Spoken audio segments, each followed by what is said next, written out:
what? Give it all to you, not anything else. Chess and mixed martial arts teach you about what to do when your salary fails you. And what I mean by that, yeah, you can defend, or rather depend on your 9 to 5 for a little while. But here's the problem. Imagine you deciding, okay, you don't want to work at that place anymore, and you decide you're going to resign and go elsewhere. Imagine that the possibility of you working somewhere else. Imagine if it depends on whether or not your former employer is in a good mood about you. Imagine if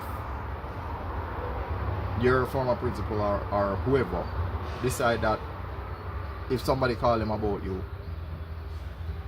they're going to hear the person's interviewing you will hear the worst things about you before you step into a room.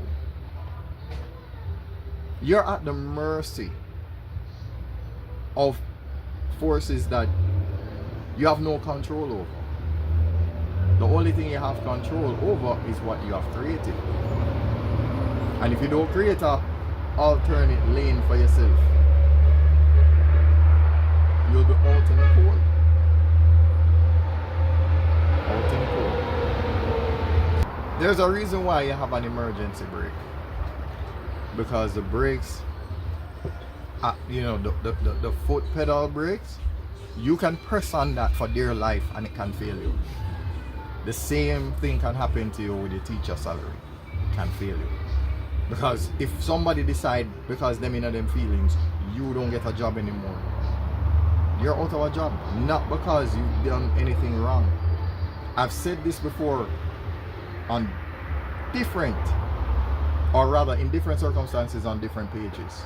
You can do everything perfectly correctly. Everything you can do right and still fail. This can happen. You don't have to be a terrible teacher to be out of a job or lose a job or be compromised. Same thing for anybody in any line of work. So the idea is create the opportunity. Don't just recognize the opportunity. Create the opportunity. Make the adjustments. Because if you make the adjustment early, later on you have something that will take care of your family and you for the rest of your life. That's what this page is about. I am your social media agency on behalf of teachers. And just like that, we're done with the subject.